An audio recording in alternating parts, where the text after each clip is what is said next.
Check, check, one, one, two. This is the drink, and we're on. Hi, The drink. We're clicking to the environment. We're clicking to the environment. We're drinking to the environment. You want me to just say like Daniela, Dr. Shevitz, whatever? All right, cool. So we have Daniela Shevitz on the line. How's it going? Thanks so much for being on the show. Oh, it's so exciting to be here. I know, right? It's awesome. So,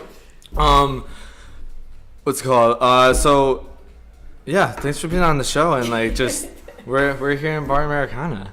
It's great. It is awesome to be here. Thanks for coming down to my neck of the woods. Yeah, right. Yeah. Cool. So, Now I'm supposed to say this. Yeah. My name is Daniela Shevitz, and you are watching The Drink, Sustainability. Hell yeah, let's go. So, for everyone that doesn't really, just give a little brief like description on like who you are and like what your specialty, your shtick is.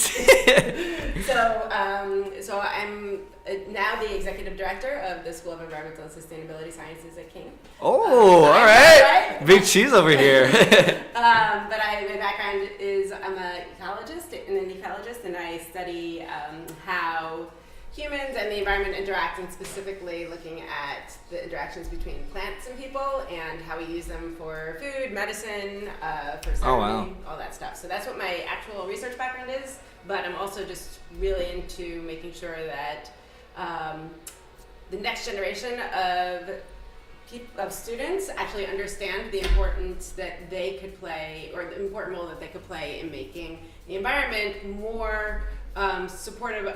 Let me rephrase that. I want to make sure that our future generations understand the role that they play with the environment, and how important it is to develop technologies in a way that is sustainable and actually doesn't cause more harm to the environment, because we've done a massive amount of damage over the past few generations. And so my goal is now also to just really make sure that I could integrate sustainability and education for the rest of my life. So that's awesome. Kind of where we're going. That's sick. Well, I'm hoping that you just like keep on doing your thing, because that's sick. That's awesome. I'm happy to hear that. I keep doing it for a while. Yeah, right. So you were saying on how like you kind of do. You're a teacher, so like in a couple ways, like how do you like implement like teaching your students or kids or whoever like the ways of doing that, like give like so go more in the depth. one thing that is the most important is to give people experiences, because really you can't understand the environment and you can't understand sustainability unless you are immersed in it, right? So from early on, whether they're kids that we're working with or with college students, the biggest thing is making sure that students and everyone is getting a hands-on experience, and they understand and can visualize and can actually touch a lot of the all of the factors that they're going to be studying. So if in sustainability, it's how they could see renewable energy work. In ecology, it's how they could see the soil and the plants and the animals all interact. So it's everything that goes on to really kind of witnessing it firsthand, instead of just reading about it or being lectured to about it, because that's so old school and nobody really retains any of that anyway. So the best way to teach is by exposing people to actually experiencing what they're studying.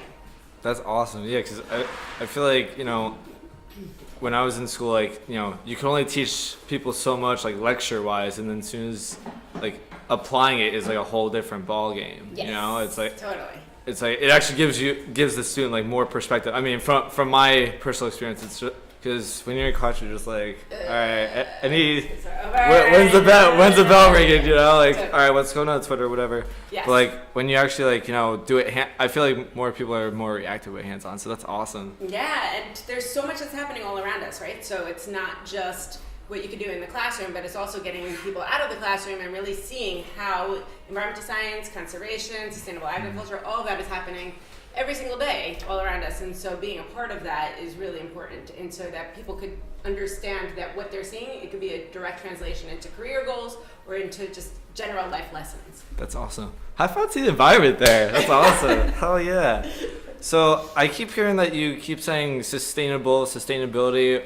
Can you like kind of give a little brief description of what that actually is? Because for everyone that's viewing this that doesn't necessarily know, they're like, wait, what the hell is sustainability? Like, Yeah, totally. So actually, sustainability is not such a new concept, although it's an increasingly important concept. And it's the idea of integrating the environment with the society and with the economy and with all of the factors that really go to support people and their environment.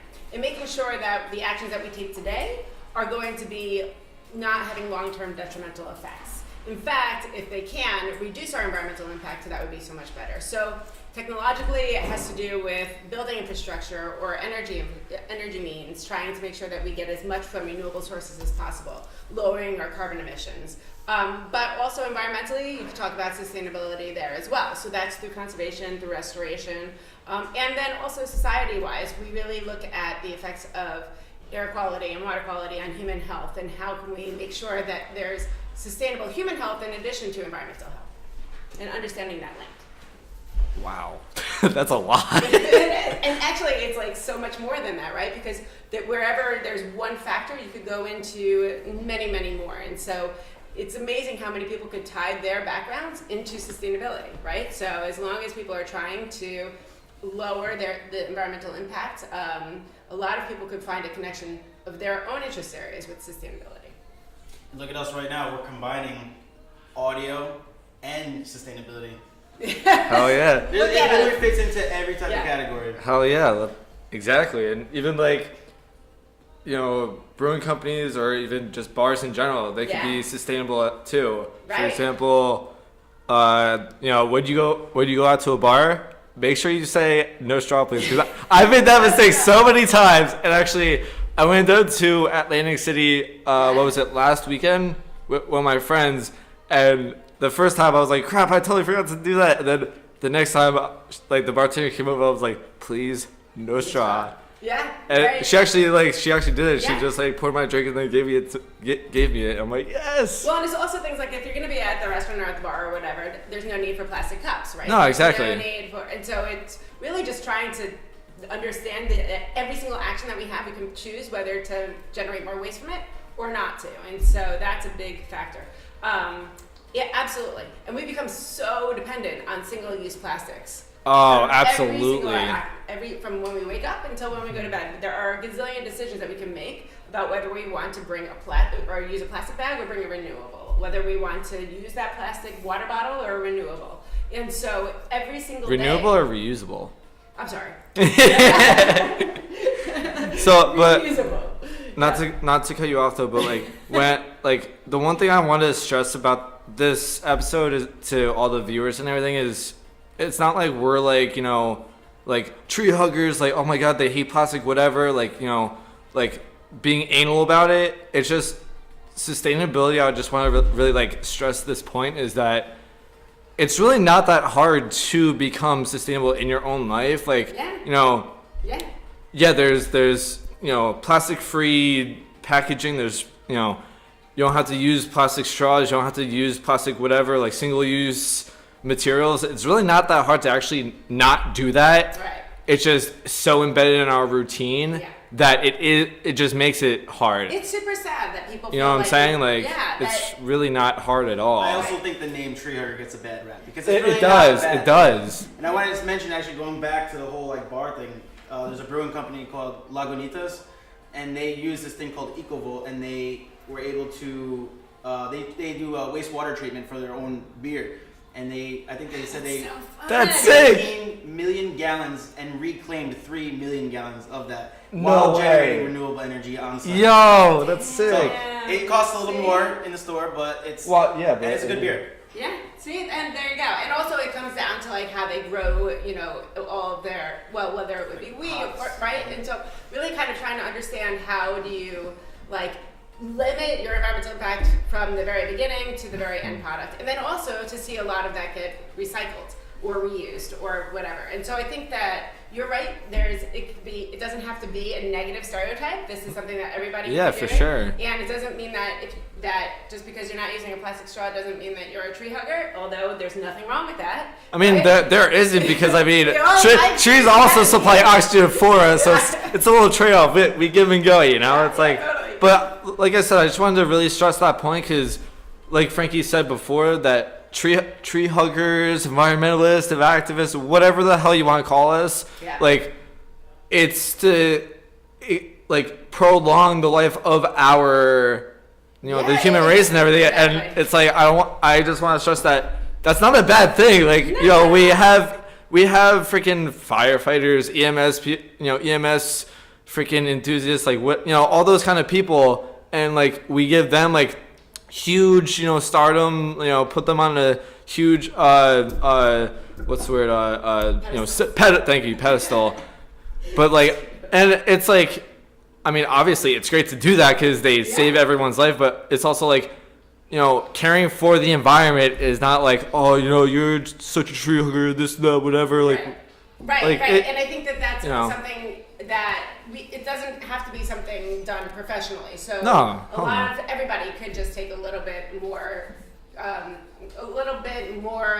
of a concerted effort to try to make exactly, to and try it to and do it that. just starts off with small steps. Yeah, totally. Like for example, like I said before, saying no to a straw at the bar. And granted, we're all guilty of it. However, it's just breaking that routine, that habit of doing it, and so, like they say, slow and steady wins the race. Ooh, Yay, good morning. Frankie, my man. Here at Bar Americana, we're very gracious. Thank you. I was about to ask you about that before. I'm like, you know what? Yeah, whatever. You were the man, dude. Yo, we got cheers right now. We got cheers. Cling to the environment. Cheers, yes. Clink it. There you Reusable go. or reusable glasses. Oh, that's good. That's good stuff. Totally. Thank you, Frankie. Thank you. You're welcome. You're the man. So, Yes. so we're talking about all this sustainable, habits and everything. So since we're actually up in Cranford, New Jersey right now at Bar Americana, so shout out to Bar Americana. Thank you so much for having us. Thanks to Cranford for being here. I don't know. But so Cranford's very, urbanized and everything. So like, where I work now is out in Windsor, New Jersey, and it's weird how like when you pass going like east to west of New Jersey, like once you pass that like fine line, goes from like suburban, like coastal, very populated area to like scattered farming land and all that kind of stuff. Yeah. So my question is that since you're an educator in the whole, Totally. ecology and agriculture and everything, how is it possible to like start farming in an urban area like this? So, amazing question. We are right now in one of the most densely populated parts of the most densely populated state in the United States, right? So it's easy. Yeah, go us. Way to go. So it's easy to lose track of how everything that we're doing is impacting the environment, and it's also easy to become, numb to the idea that we are going to be sustainable, right? It seems hard to kind of visualize. So I think that the idea that making sure that people feel that connection to nature here in an urbanized area. I mean, the New York metropolitan area is so populated. Oh, hell yeah. And the understanding that we could do it here, and it's being done, right? So everywhere from Manhattan, all of the boroughs into New Jersey, I mean, bringing agriculture to the people through farmers markets or even rooftop farms or urban pea plots, right? So, or pea patches, I should say. So pea patches are like urban farm areas where, community members can adopt a little patch of their own garden and that's cool. they grow their own vegetables, even if they don't have their own yard. And that's happening all over the country. And I think it's an amazing sort of way to bring the community together and also to make sure that we're having sustainable food in our urban areas. And there's a lot of community farms happening. Actually, in Union County, so we're right now in Union County, and there's a big push to get every single school to have a garden on their school grounds. And Groundwork Elizabeth is working with all of these different schools to make sure that they have this source of food. And so students don't grow up thinking that tomatoes have to come from a grocery store, right? And so they don't think, Absolutely. and they kind of could see how that process of growing happens. And it doesn't take very much. It's just a matter of making sure that you tend to a neighborhood or a garden plot or whatever. So I really think that the future for food in urban areas is to bring as much as you can into any usable space, whether it's the rooftop, whether it's even hydroponically in your home, or aquaponically in your home, whatever you could do. Milwaukee, Wisconsin is an amazing example as well. They have growing power there, and it's a great, amazing urban farm that is dedicated towards giving kids an opportunity to farm everything from tilapia to all their crops. What? In That's Milwaukee. sick. It's amazing. It's an awesome aquaponic culture. Really, really cool systems that they have set up, and it really just is a phenomenal opportunity to integrate education and sustainability and really change the way that these otherwise food deserts would Hell yeah. treat the city. So I think That- that's a great idea too. And that's I feel sick. like that should had always been a part of some type of education. yeah. Where I love you, Frankie. You're awesome. I'm just saying. No, he's just like chill there and be like, yeah, I know even this. things like they don't teach how to do your taxes. I guess that would be another thing. Yeah, Or, like, for sure. These are like skills that you need to know in life, and it's like just growing your own food is, I think, hugely important to it. Because what happens if you don't need a whole lot of money to be able to grow your own food? Exactly. You just need some land, yeah. water, some seeds, and sunlight. Absolutely. yeah, Yeah, for sure. totally. And I mean, The so- essential things of life. And you've had another sort of episode of this podcast or the webcast where you actually talked about composting, and that's a huge important aspect. Oh as yeah, that well, was our because- very first show with Yeah. Will Heiniger. Yeah. Yeah, because you're taking all that waste from food scraps and you're integrating it back into the soil, and that is really important in areas like in urban areas where you don't have rich soil. Another thing that is very important is to understand that in urban areas you'll often have toxins in your soil, and so that's why it's so important to have raised beds or aquaponics or hydroponic systems, things that do not use the contaminated soil. But at the same time, it doesn't mean that you cannot have any fresh produce in areas like that. Hell yeah. There's a lot of opportunities. Yeah, just be like that. That's exactly like what I was thinking. Is that just because you live in an urban area or wherever you live to Yep. begin with, it shouldn't mean that you don't know where your food comes from or how it's made or Totally. how it's produced. You know what I'm saying? So Yeah. like that, and like going off of that, has there? I mean, I'm sure there has, but give us an example of like how you've demonstrated to your students or like had an event of like, okay, you want to have a farm in your area of living, like how to go about that. So great. So a lot of my work was very much done with Groundwork Elizabeth, which is an amazing nonprofit organization that's here, and they really have the mission of bringing in, integrating education and sort of grassroots ideas of sustainable agriculture, making sure that people are aware of restoration activities. So we used to have a farm on campus at King University, and we had an internship program where our students were able to really learn by doing. Again, so how do you farm in an urban area? And then a lot of that, all of the produce that we grew, a lot of it would go to the food banks or to the local community, and then also to our campus dining facilities. And then once that we ate on campus, all of that food waste would go back into the soil at the farm.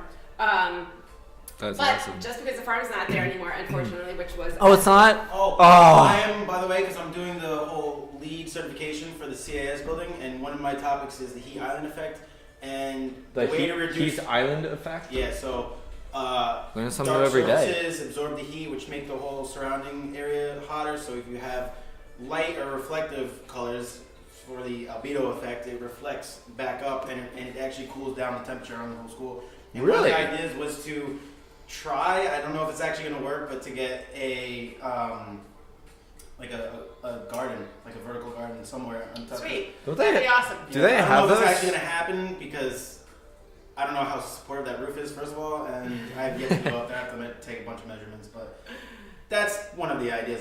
Frankie, shout out to you, bro. You're like making shit happen right now. Before you graduate. Yeah, seriously. You're like, oh, here's a great idea. Go for it. Have fun. Here's the idea. Let's try it. Let's try it and see I'm what very happens. generous of you. Thank you. I told you I would still come back. I have no problem coming back to school and helping Awesome. out. Yeah, definitely. Like going off of what Frankie said, if you definitely need us to come back, hell yeah. Always plant that garden. Yeah, seriously.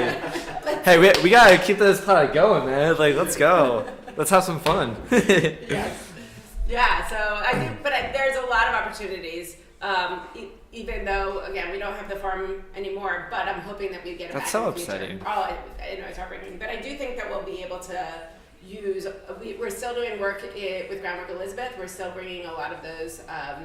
A lot of the areas back to farmland. There's an area that's super contaminated that's by the library in Elizabeth, and actually there's a major that push- river or the whatever?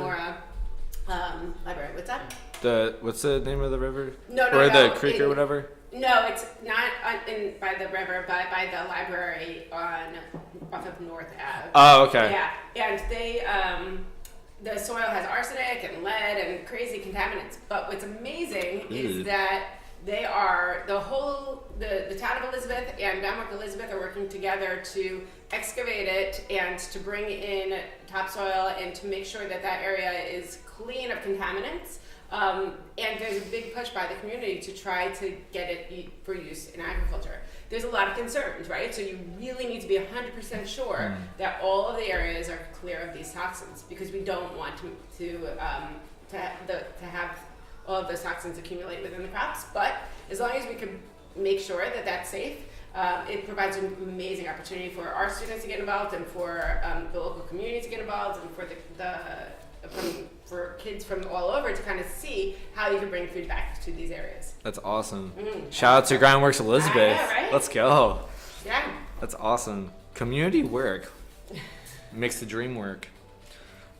So like since we're talking about all this farming and everything, well, that's one solution to the farming solution. But like, tell us about how.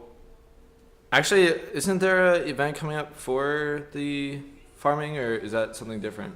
So we have a couple of events happening. So the one that's coming up on Wednesday is called Let's Clear the Air. And that's a partnership between our King Earth Science Club, but it's also a partnership with the Lesniak Institute, which was started by Senator Lesniak, and then also the New Jersey Higher Education Partnership for Sustainability. So that's NJHEPS. Yeah.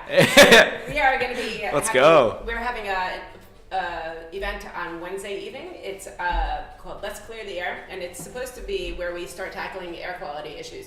So not so much dedicated Yay, to let's breathe farming. clean. Yes, exactly. So still dealing with contaminants, but a lot of it has to do with, there are a few different major topics that we'll be talking about. One of them is legislation to try to get dirty trucks off the street, and that's a big push. Oh, that's a huge thing. Massive, especially Huge. Here, right? So we are Yeah, such a shipping exactly. hub. So dirty truck regulation, and also the Green Amendment, which is a really amazing idea, which basically would say that we all have a right to have clean air, clean water, and so making sure that we have that as a system. And in that vein, that's what it comes down to, is a human fundamental right to be able to breathe clean air and clean water, and that's. I would like to do that. I'm sure everyone else would. That's. It's crazy. I was actually just listening to NPR this morning, and there's still this amazing court case that's going in front of the Oregon court that these 20 or so plaintiffs are kids ranging from 11 to 21, and they're suing the federal government for violating their rights to clean air and clean water and ignoring signs of climate change. That's It's amazing. That's one thing that just baffles me, and it's just everyone, we all breathe the same air, we all drink the same water. Why contaminate for other people? Oh, I know. Well, that doesn't make any unbelievable. sense to me. But this case in particular looks at how the federal government has known about climate change since Nixon was president, right? And he was. Well, don't forget that some climate change doesn't Right. It's not real. Of course, Just of course, saying. right? And so, but that's the idea. People have been sweeping it under the rug and being like, yeah, that's not an issue, that's not an issue. But science has been warning people for decades that if we don't get off of these fossil fuel use, we're going to be dealing with rising sea levels and warming temperatures and excessive droughts, Absolutely. and wildfires, and look what's happening, right? So at this point, it's, I don't know what you're talking about.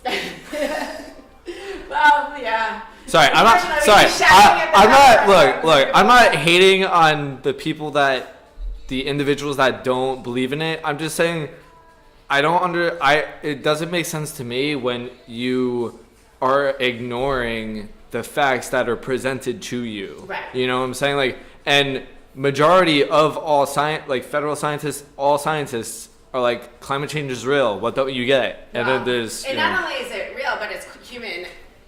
Well, at least exacerbated by human activity, right? So this is a big issue that we've been trying to fight as scientists for decades. But at the same time, it's amazing to me that it comes down to whether or not people are willing to understand the enormity of this issue, right? Yeah, so exactly. There's sort of, if everybody really was to stop and think about how enormous of an issue this is, it could absolutely be traumatizing to the point where you just don't want to turn on your car or your electricity. And so absolutely. It's like and politics aside, like for a second, just screw politics. I only say because I'm not a big fan of politics, even though it has to do with it. But regardless, like I was saying before, we drink and breathe the same air and water. So why not take care of it? You know what I'm saying? Like, it's like, to put on into perspective, it's like, okay, you have a dirty room, you know, where you sleep and shit, and it's like, if you keep it dirty, you're gonna eventually get sick, and there's gonna be bed bugs, all the 9 yards, whatever. Yes. But if you keep it clean, you're gonna not be sick, you're gonna be healthy, you're gonna be happy. Who doesn't want that? Like, you know what I'm saying? Like, it just doesn't make sense to me when you have all this dirty material and consumption, and it's like, that's clean. I don't know what you're talking about. And then like you have all these tests and data that says, no, it's dirty. I don't know what the hell you're talking about. You know what I'm saying? Like, since we're on the topic of politics, though, see, it's I think a huge step forward that we have a bunch of scientists now who actually have been elected, which is a great step in the right direction. Absolutely. People can always make a change. So you have enough people to do anything. It may be small changes, but eventually it all adds up.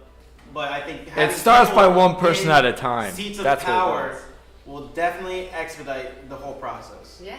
I mean, we've just had 7 new scientists elected to the House, right? And 5 of them are women.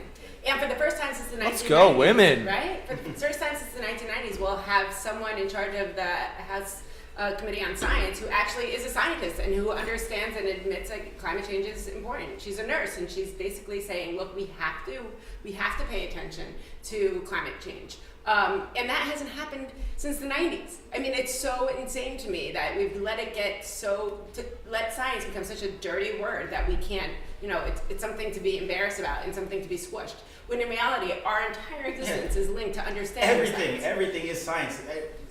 Just wait, what are you sitting on right now? A chair. What do you do later? You gotta eat, you gotta cook. There's chemical reactions in science in every single thing that you do, and unfortunately everyone takes it for granted and chooses not to blatant things right in front of you. Okay, and to everyone that's watching and in this room, raise your hand if you drive a car. Frankie's right behind me, just saying. So yeah, we all drive a car. That's physics. That's science. Yeah. And like Bill Nye says, science rules. Yeah. So there you go. Everything we do comes down to understanding science and technology and integrating. And truly, at the end of the day, there's no way that we could continue to separate politics from science. And so no, there's no way. But just be, And the other thing that sucks is that with politics, it's there's a saying that in my previous show with Alyssa Bradley, she's like, cash is king, man. Like, are the people that we elect to, drive our politics and all that stuff, it's like, they just want, I'm not saying all of them, let me just put that on record. I'm not saying all of them, I'm just saying half of them, majority of them, whatever you want to say, they can get bribed and all that stuff. It's like cash. They put profits over people. It's an ethics thing, really. So. There you go. Yeah, It's well, unethical, is what I'm trying to say. And I think it's also sad how much it does power. So I Yeah. mean, one of the biggest losers, unfortunately, in this past election has been the environment, right? Yeah. So there were a lot of initiatives that were on state ballots that got overruled, and things that make complete sense. So, for example, like in Colorado, they had to vote whether or not they should limit the fracking. And Yeah. they wanted to expand so that you couldn't do it within a certain distance from homes or from schools, which makes complete and utter sense. Well, yeah. But it lost on the ballot. And also investing in renewables in Arizona lost on the ballot. And in Wait, Washington investing State, in renewables? Yes. Oh my We're god. shifting away I must have missed from- that one this This week. is why I believe like educating people, because maybe not everybody knows what fracking is. Well, and Exactly. I might- a waste of your Exactly, resources. and on my next show that's coming out before this one, we actually talk about fracking, so tune into that one. But just to give you a little, treat here. So, the guy Chris Ledger that I had on the show last week, he's saying that fracking, just to put a little perspective, it's like underground. It's like there's 2 layers, right? Say, sandpaper, it's pressing up against each other. When you're fracking, you're actually taking all that sandpaper away. So it's like you're taking sandpaper away, and that's just paper. So all that, power, friction, everything, as soon as you put it paper, Yeah. slips out, and then that's what causes everything to sink in, and not fun things happen. No, Many, no, all of that. many negative things happen. Yes, So exactly. And and- there's so much waste generated. I mean, enormous quantities of waste that are generated from fracking. And so I think I agree that there's not enough education out there. And the problem is cash, right? So those oil and gas industries have so much more money than the environmental industries. And so all of the advertisements really talked about, there was this massive push towards really understanding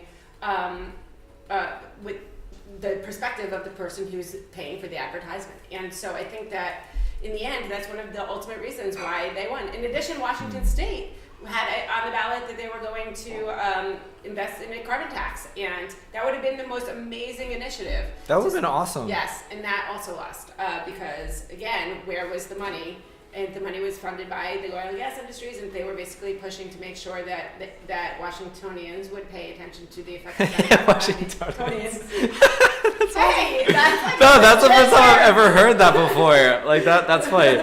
Hey, Danielle, There we go. Clink. We're Washingtonian. there you go. But yeah, that's, well, anyway, I'm an old husky, but that was a very, Anyway. that was our people who are like really trying to understand how they could have voted on that carbon tax. They could have voted to make sure that renewable energy would be the future of Arizona. They could have voted to limit the fracking in Colorado, and none of that passed. So even though we have a lot of celebration to do, like in terms of women elected to the House and Senate, and scientists, at the end of the day, there were a lot of ballots that included initiatives to Representing try to women. There you go. Yeah, well, yeah. And fracking.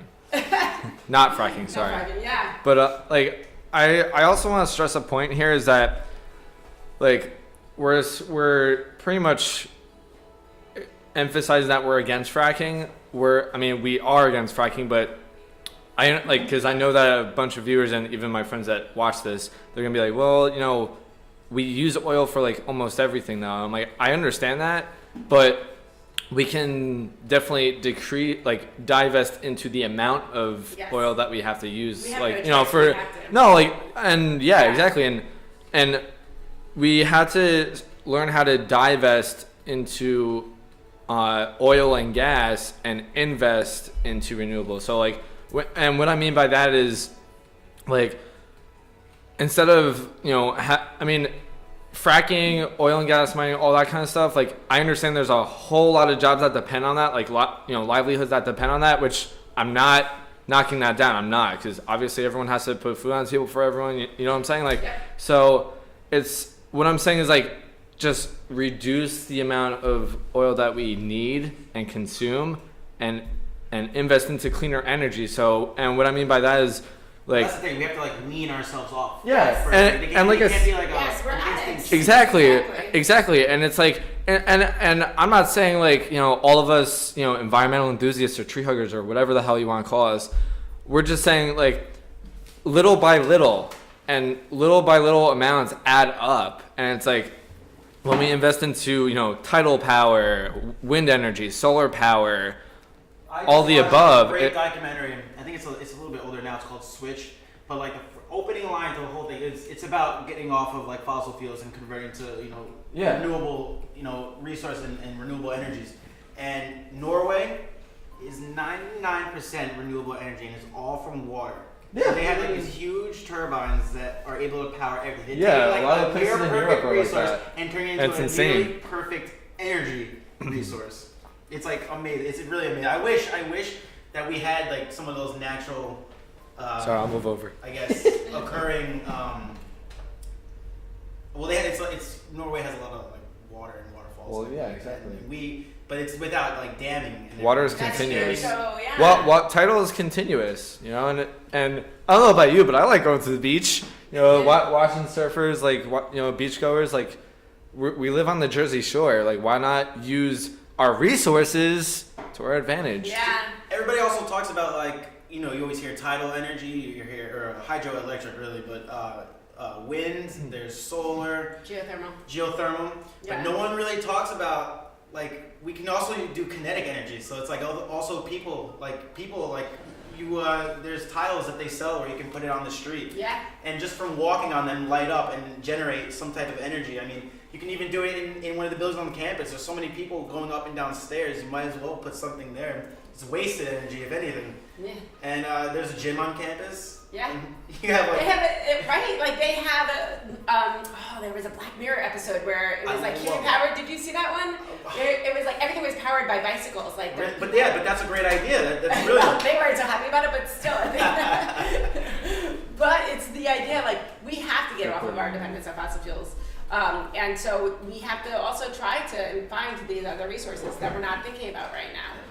Tidal's not really well developed yet, right? Oh no, it's still an idea identity, phase, right? you know. So I It's feel like these are things that we could explore a lot more. Hell yeah. Whereas solar power is becoming so much more efficient, and wind power as well is becoming enormously Oh, hell yeah. more efficient. And it's also about like not only just generating, but able to like save the energy and Yes, like, as in, finding like, those batteries and cold storage. Yeah, exactly. And a huge drawback, unfortunately, with wind energy is that you can generate it, but you have to use that energy right away. You can't Right. store it or anything like that. Yeah. So it's being able to develop those batteries that will have that storage that will be able to use on demand. I think that's where we have to focus now. But this is sustainability, right? So integrating that idea of science and technology, and really making sure that we can develop these abilities to lower our demand. We have no choice. I mean, it's getting harder to find a lot of those fossil fuels, but also we can't continue our reliance because of the damage that it's having. And so we have to kind of figure out the way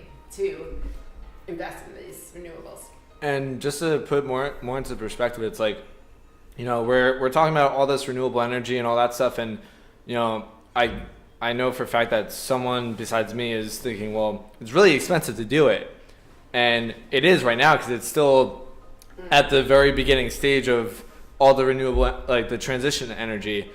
But if we all, and I've said this in another show, is that if we all like come together and actually invest even a little bit each into that, the price will freaking just plummet. And also, I don't know about you guys, but I like saving money on my electricity bill. You know what I'm saying? Like, I mean, that's very true. but also, yes, Professor Yuschek loves to talk about how much money he saves on his electric bill. His electric bill is like $30. He's like he tells us everything that he does. He literally will not flush the toilet after 7 o'clock to save. Because he talks about, we learn about all that in the lead class where it's Mr. Yuschek? There's efficient like water toilets where they will do like the 1.2 flush and then the 1.8 flush. And normal toilet is 1.6 no matter what. But he says even after. Can you like, go into more depth of that? Because I don't know what that is. Gallons of water. Okay. I was like, what? Yeah. But he does everything. Like he buys locally. I should probably ask him. I was like, do you have like any type of? Yo, let's get him. Do you generate any type of energy? Because that's like a huge thing. But he literally. Well, because an average toilet, he's full of like information. 4 gallons or 5 gallons, like, something like that. Yeah. On all that. Like that's his. He eats. Oh, dude, he's environmental to the max. All man. that. Yep. It's insane on how environmental So if you he want to is. reduce Like, your bills at home. Talk to that guy. And I think He knows. that's the falsity is that people think that you have to be rich in order to be Yeah, exactly. savvy. And I think at the end they go, you could absolutely save a lot on your expenses if you just drive less and use less electricity. Those are two important things to do for the environment, but also for your own wallet. And so I think that's Hell yeah. very. And I'm that's sure key. everyone that's listening and even in the world can definitely save some money. Oh, I know. Yeah. You're like, yeah, definitely. But you're right though, putting solar panels on your roof could be a very Oh, hell expensive yeah. investment. And so there's a shift now to kind of try to figure out how do we get that not only in the US but also in developing countries, right? So that's a big point of the Paris Climate Agreement is really trying to make sure that developing countries have access to solar panels so that they could kind of skip this idea of fossil fuel dependence and go directly into solar electricity, because there are a lot of places that don't have reliable electricity anyway, and so Or water. Exactly. The whole kinetic idea, that was a big one for like poor countries. One of the experiments was that they put a gyroscope in a playing ball and let kids kick it around, and playing absolutely. about 20 minutes kicking the soccer ball around will Oh, generate I think I 3 saw hours that. of it. Like they'll keep an LED light going for 3 hours. Yeah. Oh, that's a really good holiday present. I totally. There you for go. my soccer. Yeah, That's soccer I game. kind of Oh yeah, doesn't your son or whoever plays soccer? Yeah, Yeah. I feel like that's going on their lists. That's really good. See, renewable sustainability can actually be fun. Yeah, absolutely, totally. I think I did definitely see that video on Facebook. I think Yeah, it was yeah, it was on Facebook or something. But I see a lot of cool things on Facebook. Not gonna lie, like I try and find like there's one eliminating water bottles where they use like the seaweed. And Oh, it's, I saw that like, too. It's water inside this Yeah. like seaweed And you like drink it. balls, pretty yes. much. Yeah, and there you could choose to eat it or you can just crack it open and drink the water out of it. Oh wait, It's- isn't it's it like one of completely those like biodegradable big water. water droplet things, and you Pretty actually much. could Yeah. eat it? Yeah, they're like you can eat it, right? Yeah. And it's like it actually like Oh my gosh, that's true. But I've not seen it in like real life. Have you? I've never. I haven't in seen it person. really. But I mean, there's so many uses just for that right there. Yeah, I mean, that's totally. food, everything right there. hashtag science rules. But I was about to say something too. And just going off of what you were saying about like the developed countries. Shout out to Billions and Change, the CEO of 5 Hour Energy. He's been, I don't know if you know this, but I can't pronounce his name for the life of me. I just know that his last name is Manjov, Manjov, I believe. And he's been pretty much using his profits of 5 Hour Energy, and he puts it into this huge warehouse, and his employees are actually, he took an idea of bicycles. You sit down and you just bike for an hour. It powers your whole house for a day. Oh, see, that's awesome. So you work out, you get a workout, Yeah. stress reliever, and you're powering your own Yeah. house for free. Yeah. I don't know about you, but that's pretty So freaking cool. much fun. So Yeah. shout out to them again, by the way. Yes, another. Have more awesome 5 Hour option. Energy. Yeah. But Very cool. see, the show is supposed to show you guys how sustainability can be fun Absolutely. and also save money. Yeah. Yeah. So I mean, Because if it's not fun, why do it? exactly. So yeah, I love Ben and Jerry's. That's like, I know, Jerry's. perfect company because A, they invest in sustainability initiatives, human rights initiatives, and they have the most insane ice cream ever. So it's like another great example of a company that's doing some terrific good in the world. But yeah, we all have our own calling, and so if you could integrate sustainability into your passion, that's what it's all about. And like I said, it can be fun if you make it fun. Yes. And I think Burlington might be one of the first 100% renewable towns, I guess. Oh, is that right? Not city, but yeah, town. Yeah, they do. They have you can see it like in the mountains. They have it's all part of the landscape. There's like I'd say like 20 windmills that you can see like in the distance. That's awesome. And apparently it all runs off of that. So Yeah, that's very cool. We can Atlantic fact check City's not that bad. What? we can fact check that. Do it. Yeah, but Atlantic City's Fact got check. they have their 5 wind turbines that help power the wastewater a treatment plant. They have a solar farm there too. I mean, they're doing some amazing things. And I'm not gonna lie about the wind turbines. I didn't actually know that. Like, I kind of thought that they just turn whenever there's wind. I didn't know you could actually like turn it on and off. I felt so silly because one of my friends told me that, and they're like, "Yeah, they're probably off," and I'm like, "Why are they off when it's like 40-mile-an-hour winds right now? You could power half the freaking city with that. Like, holy crap!" Yeah. But then I'm like, I'm like, all right, let's pull over, turn them on for that. Like, but like, that's one thing I don't understand is that sometimes like when it like look at the forecast for like for the next week and just be like, all right, we're just gonna leave it on, and when it turns, it turns. Yeah. Well, they're on a lot though, huh? I feel like there's constantly wind going by the coast, so it's a smart location for them. But hell yeah. Well, there was what was it? They're just expensive, especially the offshore ones. Oh yeah. In the water. Yeah. Well, I was about to say the offshore wind bill that I think was when Christie was in office. They turned it down. I was so upset about that. I mean, there's a whole bunch of factors that go into it, like infrastructure, the way, development, all that stuff, which I totally get. But it's just like, at least keep on trying to do it, like, develop it. yeah, I mean, everything's got to be. It's taking time. It's like making very slow turns. Yeah, because they were debating off of the whether or not to expand the offshore drilling all around the country or put wind turbines. So I'm like, I mean, I don't know about you, but I would like to, when I'm on the beach, I would like to see little fans going around rather than a freaking huge oil rig. oil rig. But hey, that's just me. That was a good talk. That was a nice one. Yeah, good. Clink to that. Awesome.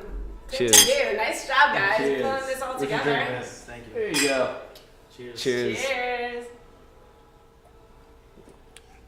Mimosas are so good in the morning. Thanks for inviting me to be part of this. Hell yeah. It's really No, fun. thank you so much for being a Yeah, part of it. totally. Hell yeah. Yes. All right, Look well, forward to next time. And I can't wait to watch all of the others. yeah, definitely tune into them. Hell yeah. Absolutely. All Yeah. right, well, thank you so much for being on the My show. pleasure. Thank you, guys. And we're Thank you out. very much. Hey everyone, thanks for watching the show, The Drink Sustainability. Warning, as you watch the show, be sure to clink at your own risk. Drinks may not appear the way that they seem.